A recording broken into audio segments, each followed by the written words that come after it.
Good morning, students. Today in geography, we are going to learn lesson number 6, manufacturing industries.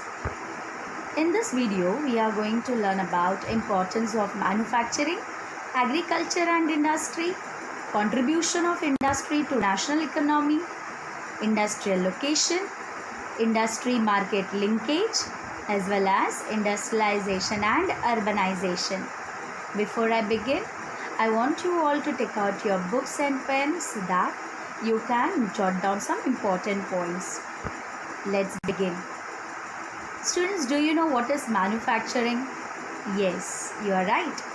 Manufacturing means production of goods in large quantities by processing raw materials to more valuable products. So here, the raw materials are processed into finished goods which are more valuable than the raw materials. Here is the example for you. Sugar is manufactured from sugarcane, isn't it, students? And the value of sugar is more than that of sugarcane. One more example.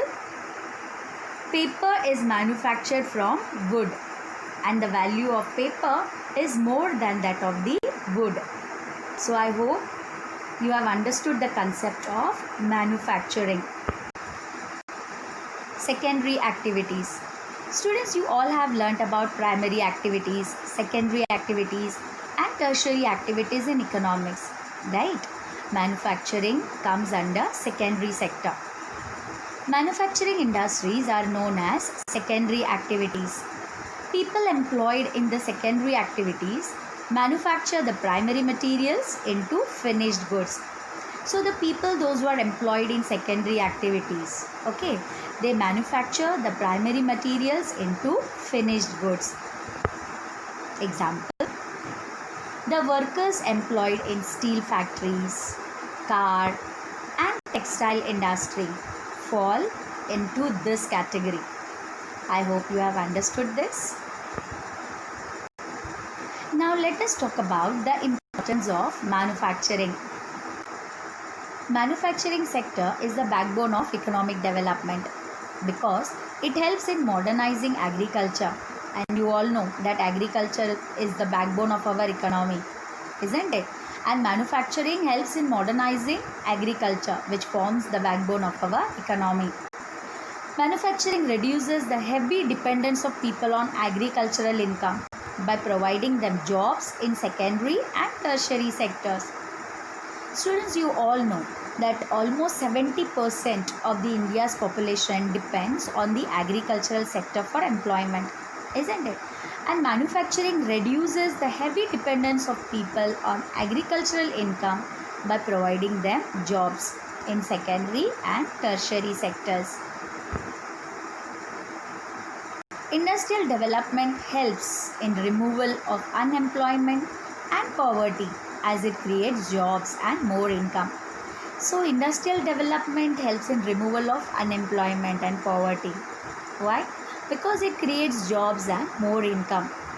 It also aims at bringing down regional differences by establishing industries in tribal and backward areas. Students, you all know that development doesn't take place equally in all the regions of our country, isn't it? So manufacturing aims at bringing down the regional differences by establishing industries in tribal and backward areas so that development takes place everywhere equally. Export of manufactured goods expands trade and commerce and brings foreign exchange. Students, if we increase the manufacturing industry in our country, we can export goods to other countries, which will help in earning foreign exchange. I hope it is clear.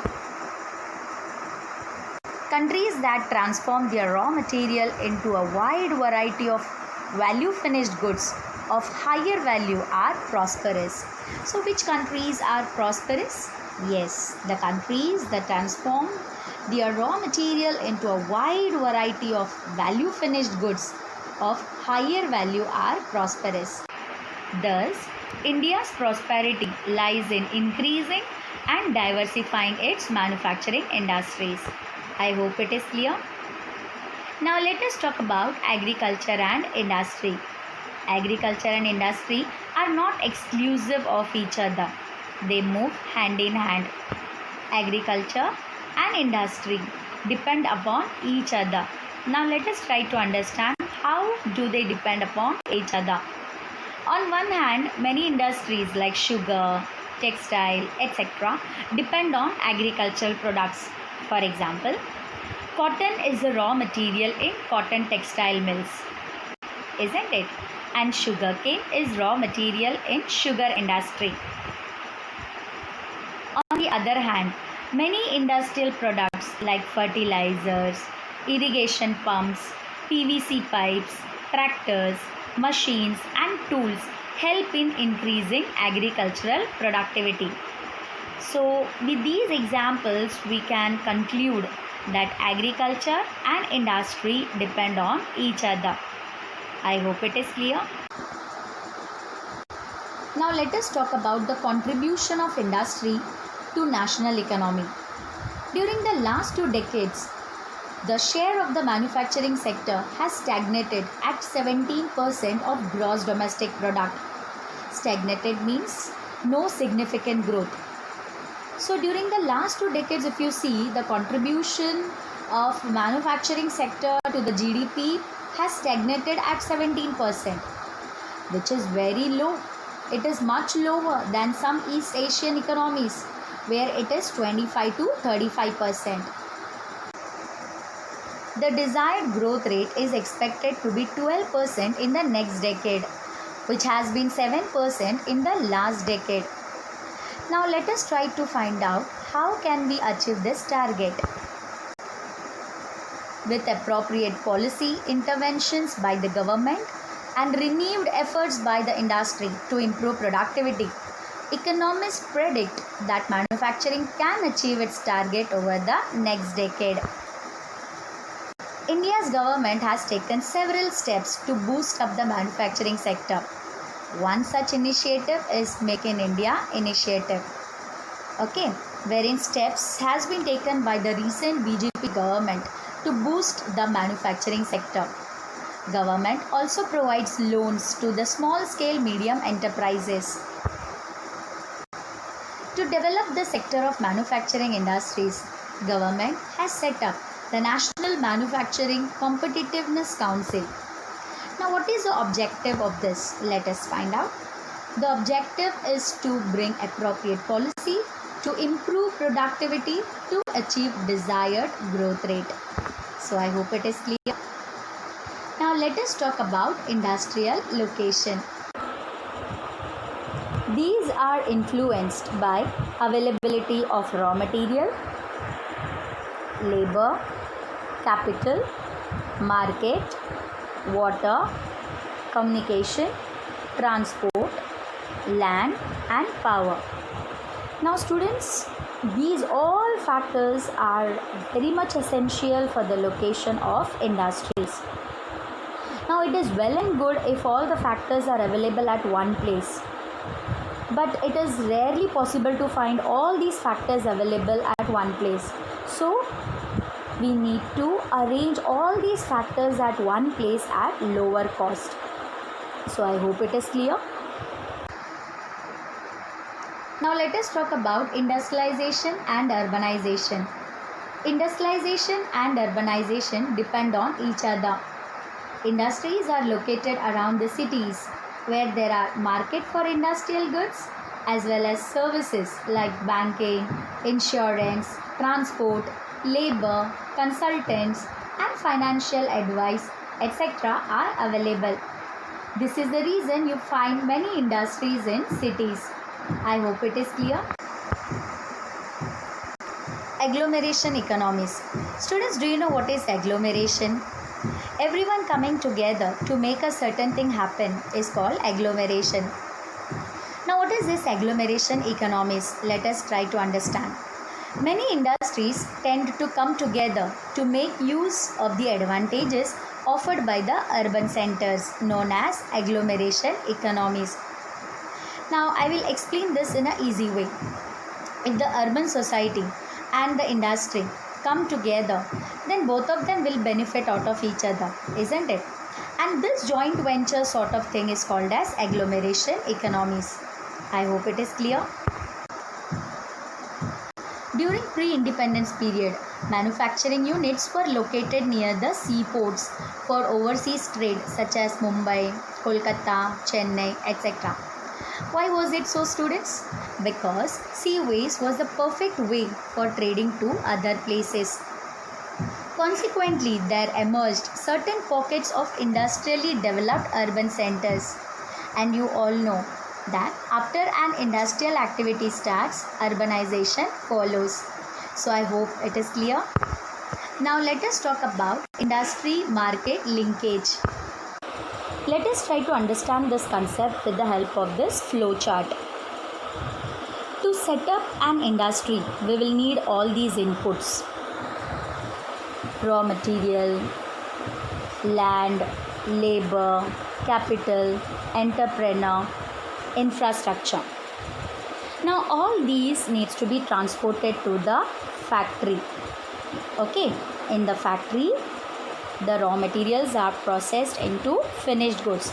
Here the product is produced and then it is transported to the market.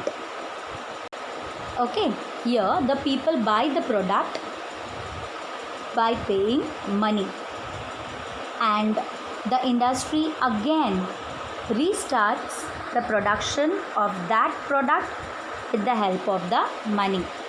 So I hope you have understood the concept of industry market linkage. Now it's time for quiz. I hope you all are ready for the quiz session. Question number 1. Which of the following activities employs people in the manufacturing of primary materials into finished goods? Option A, secondary activities. Option B, primary activities.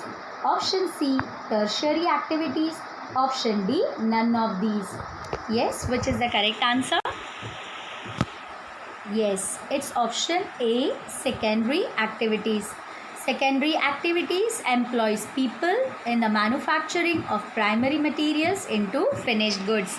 Very good. Next question. Which of the following is transformed into a wide variety of finished goods of higher value? Option A, manufactured goods. Option B, raw material. Option C, industrial goods. Option D, all of these. Yes, which is the correct answer? Yes, it's option B, raw material. Raw materials are transformed into a wide variety of finished goods of higher value. Very good. Next question. Which of the following occurs after the increase in industrial activities? Option A, urbanization. Option B, rural expansion. Option C, loss of labor. Option D, all of the above. Yes, which is the correct answer? Yes, it is option A, urbanization. Urbanization occurs after the increase in industrial activities. Very good. Now let us have a short recap.